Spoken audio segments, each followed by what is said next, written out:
What's up everyone, Marco here from EV Exposed. We are back again with another video, and behind me, as you can see, we have the AITO M7. In today's video, we're going to be looking around this car and doing some consumption test.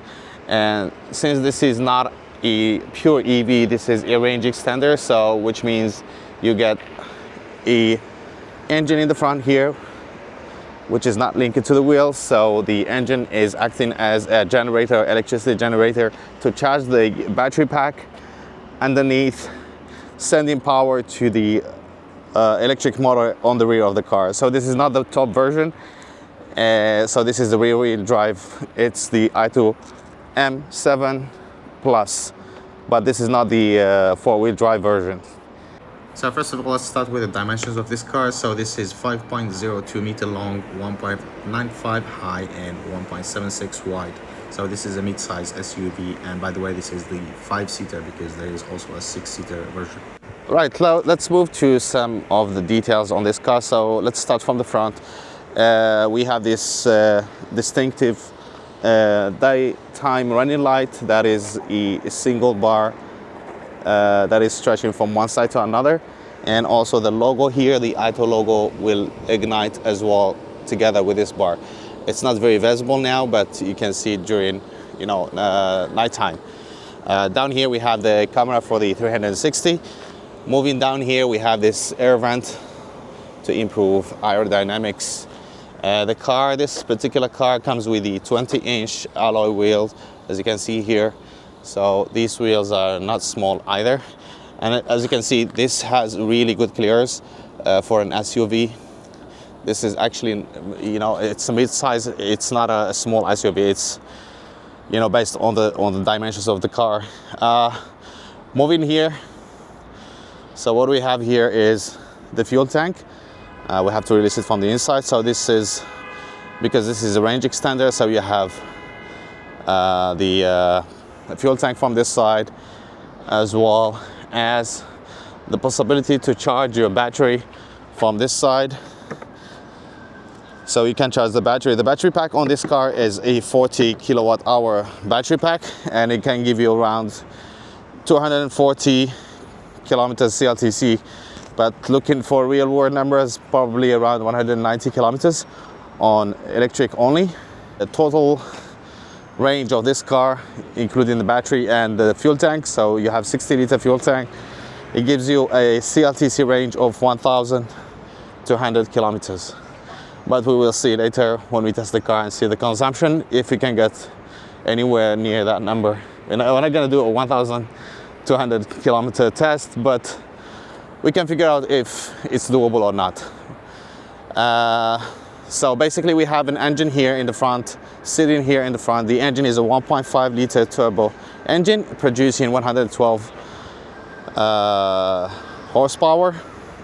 kilowatts, and that is not used, that is not transferred to the wheels at all. So it's only used to charge the battery and send power to the electric motor sitting at the back.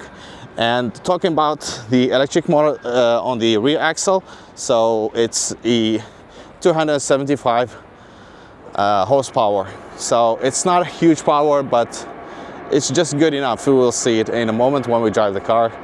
Right, so let's move to the inside. Before we do that, so we have these door handles that pop up when you open the doors and unlock the door.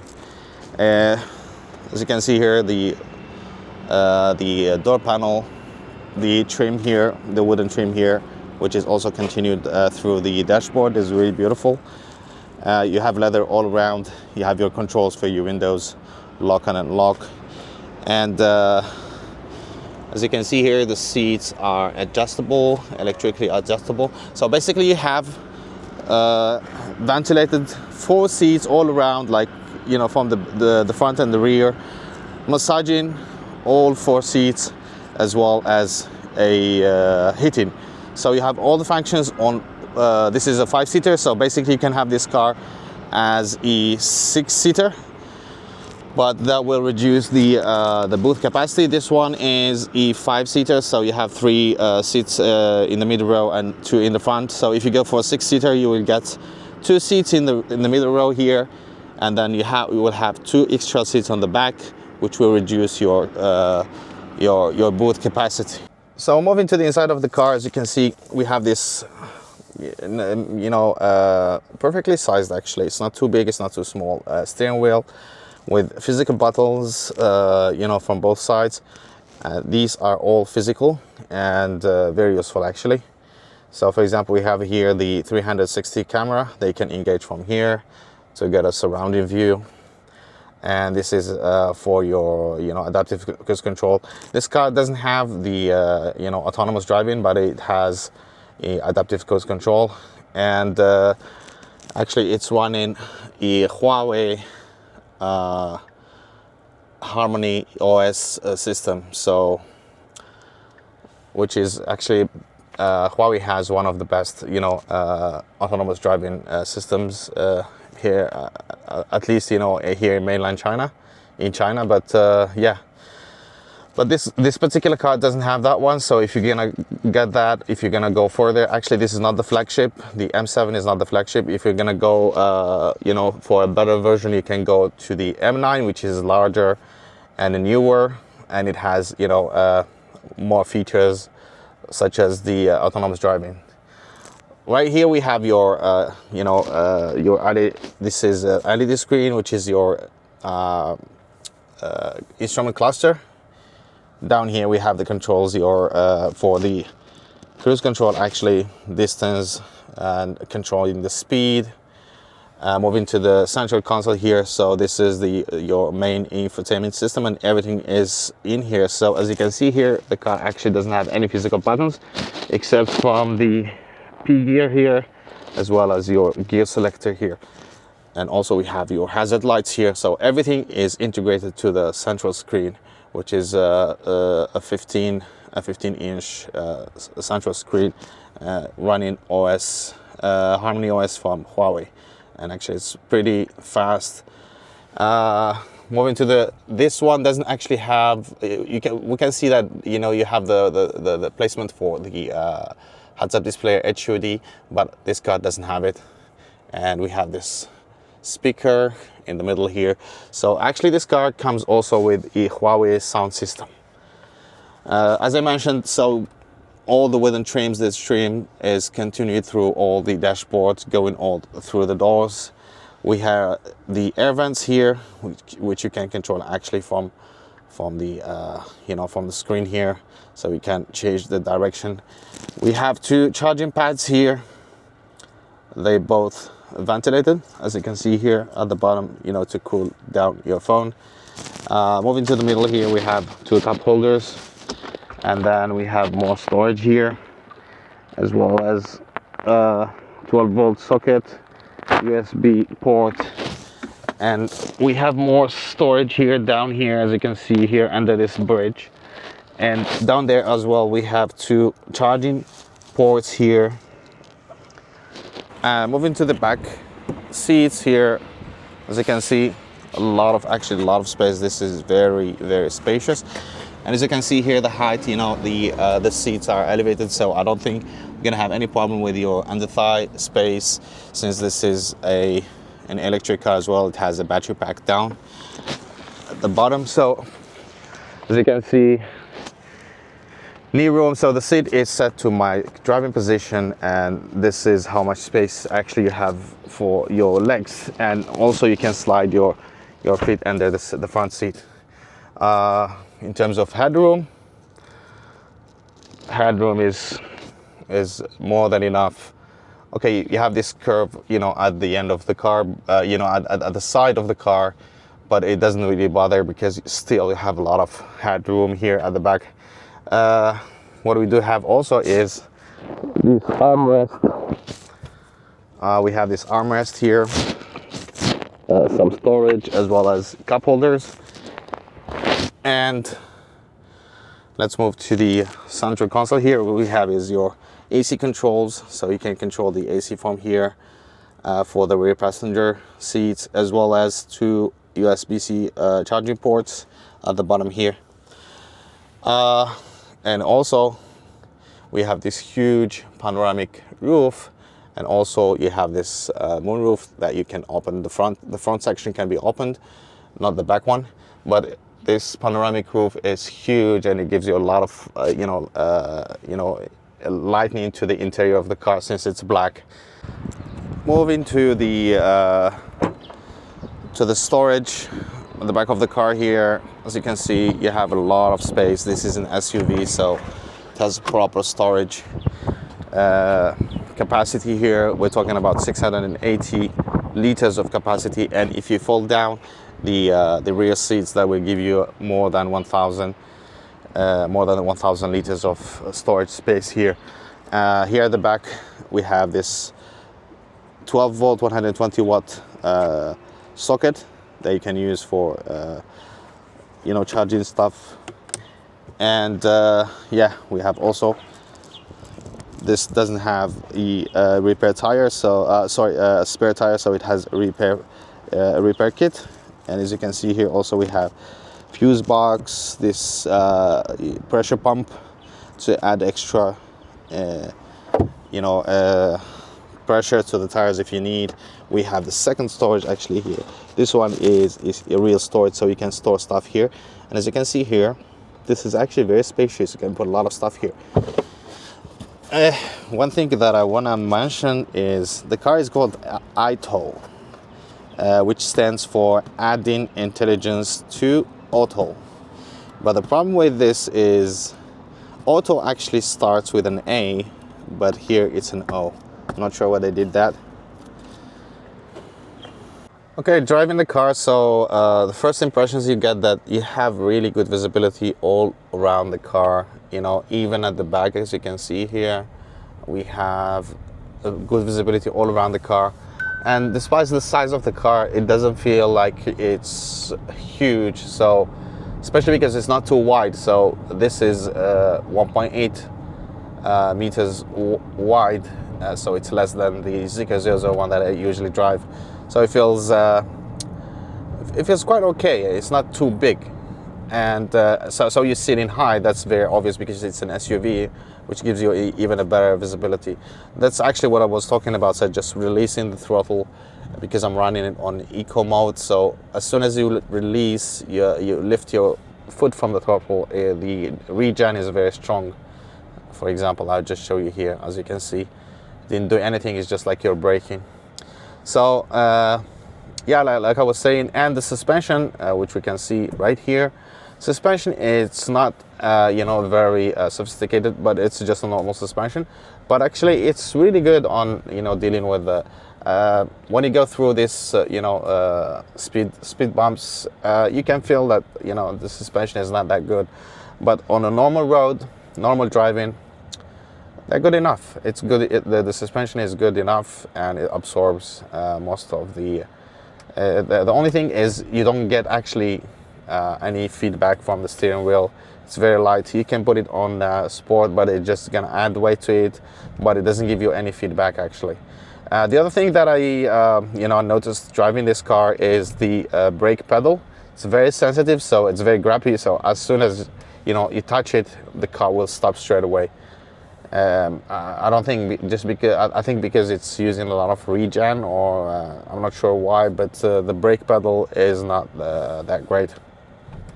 So the feeling from the brake is not good, as well as the regen that you cannot set it individually. So it depends on your selected mode, or you have to go to custom mode. Right, so let's go to the next step, which will be the testing the consumption.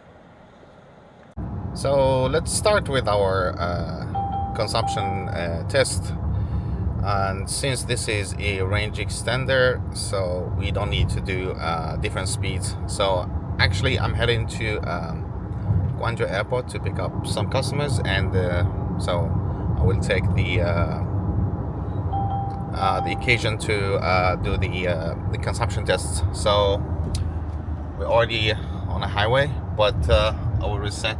As you can see here, we have the meter, so it's showing the distance since the car started, which is 8 kilometers, and this is like the since the reset. So what I'm gonna do is I'm gonna reset the trip meter, and so basically it gives us the distance, the average speed, as well as, so we have both electric consumption, so it's kilowatt hour per 100 kilometers, and then we have a fuel consumption, which is liters per 100 kilometers. So I'm not gonna stick to any specific speed, so I'm gonna just drive according to the speed limits. And the trip actually should have around 140 kilometers of range. So basically, actually, the car right now, so as it's sitting right now, we have the fuel tank is full. So remember, this fuel tank is a 60-liter fuel tank, but as it depends on the driving mode you're using. Right now we have 26 kilometers, so which is 13% of battery. So the car will actually, let me show you just in a minute. How did I set up the car for driving? So I chose Eco, so for fuel saving, and for vehicle mode, so you have actually electric only. Prefer electric, smart, recommended. So I'm using the recommended feature here, so it will use either fuel or electric on its own, based on speed or the level of the battery. So I'm gonna leave it that way. Of course, the AC is running. We're at 22 degrees of AC temperature. All right, so and on the way I'll give you some updates. So it's 140 kilometers, so we're looking about 1 hour and a half, 1 hour and 50 minutes of driving, depends on the traffic. And I will give you updates on the way. Right, so I've been driving for a while now, and I've done 87.9, so 88 kilometers. Average speed is 80. Had a lot of traffic back, but right now it's clean, so hopefully the average speed will go up.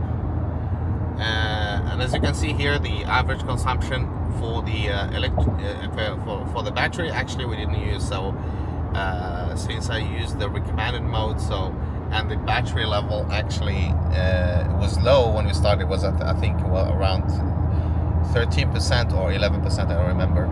But right now it's at 32%. So instead of actually using the power from the battery, actually it was charging. So as you can see, it's minus 6.6, which means that we add 6.6 kilowatts to the battery, and the average fuel consumption is 8 liters per 100 kilometers. So we were using a lot of fuel. It's just because it was also charging the battery. So if you're not, as soon as maybe the battery will, I can actually change the mode.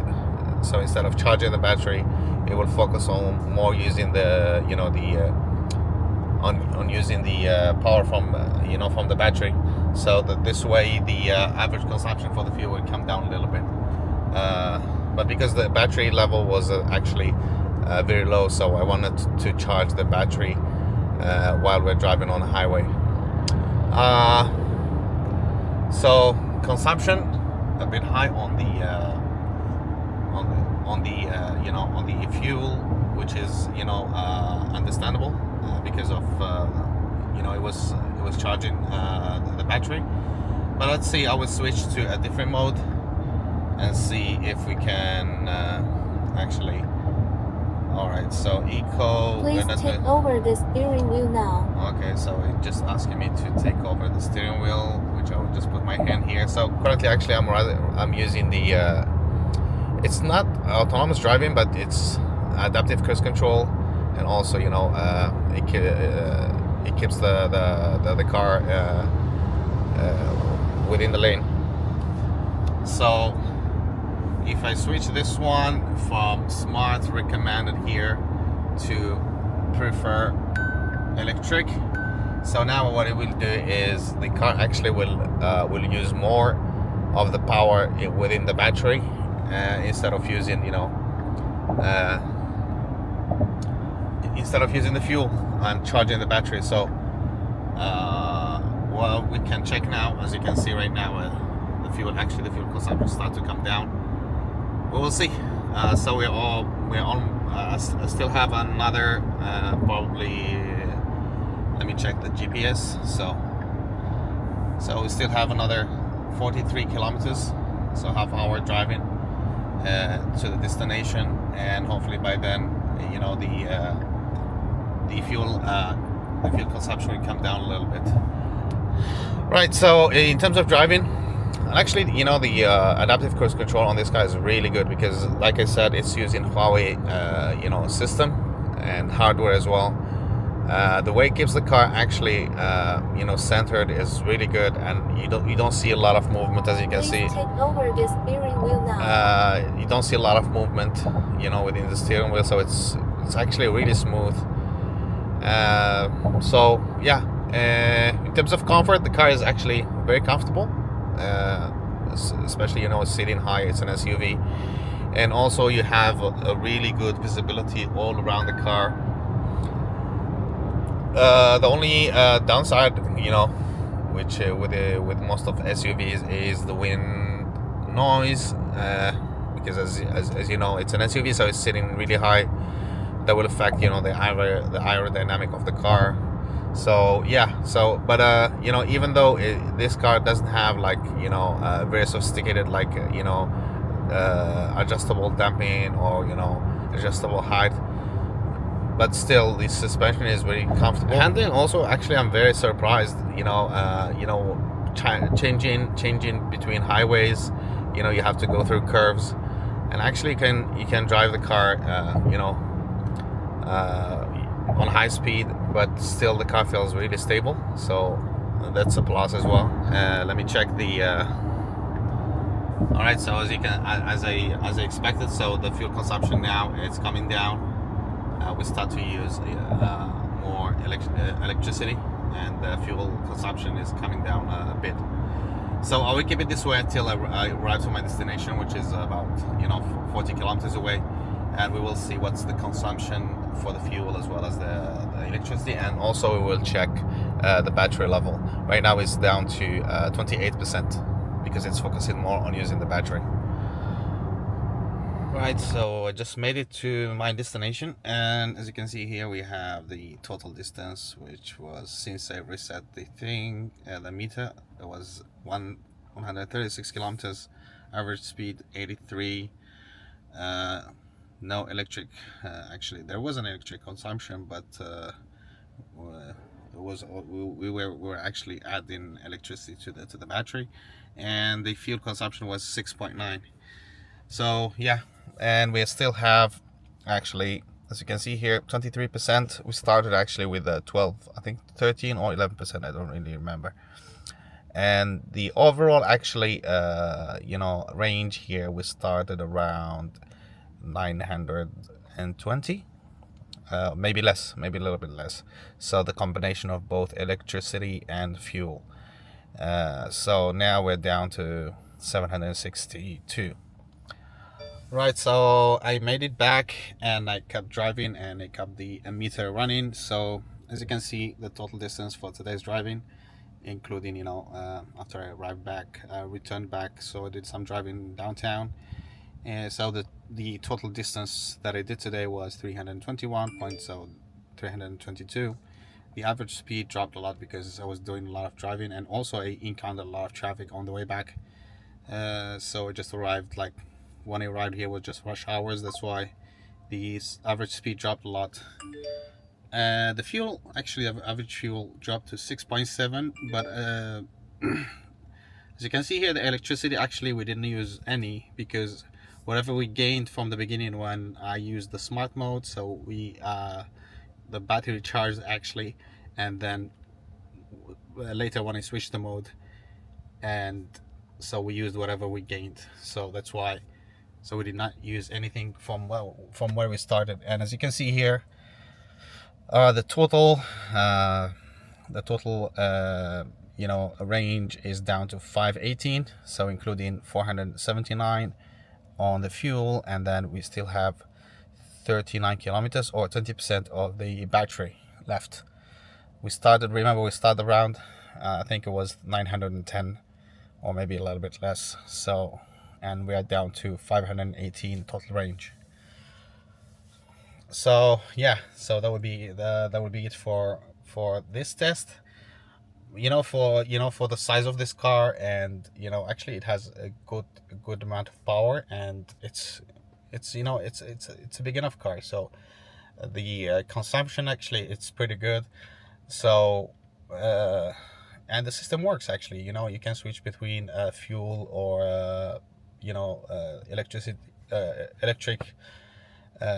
using electricity directly from the battery, or you can use both at the same time, depends on your situation. So like I did today, on the way going into the airport, actually put it on smart mode, so it will try to charge the battery as I was driving. So it will use the electric power a little bit, as the initial, if you try to push a lot, or to accelerate. So it will use some of that power, but most of it actually was stored. But on the way back, what I did is I switched to to a different mode, which actually prefers to use more electric power than fuel. That's why actually I end up using more of the battery. Of course, you have regen actually working all the time, that will put back electricity back to your battery. That's one thing. And yeah, so we end up with those numbers. And actually, for the size of this car, weight, and all the space you're getting here, this consumption is actually really pretty good. And the range of this car, okay, it would not do like 1,000 kilometers, but I think it's easy to do. I don't know, maybe a 700 or 750 kilometers with with a full tank. Maybe if the battery is charged fully, probably you can do 800 kilometers. So yeah, which is pretty good, actually. All right, so this will be all for today's video. I hope you guys enjoyed the video, and if you haven't subscribed to the channel, please do so. If you're already a subscriber, give the video a thumbs up, put your comment down which car you want me to do next, and I will try to do it. I'm doing this on my own, so I'm not paid by anyone, just doing it as an a car enthusiast. So sharing all the information on the about the new cars that are here in China. So that would help me a lot if you guys subscribe to the channel and give the video a thumbs up, and we'll see you in the next one.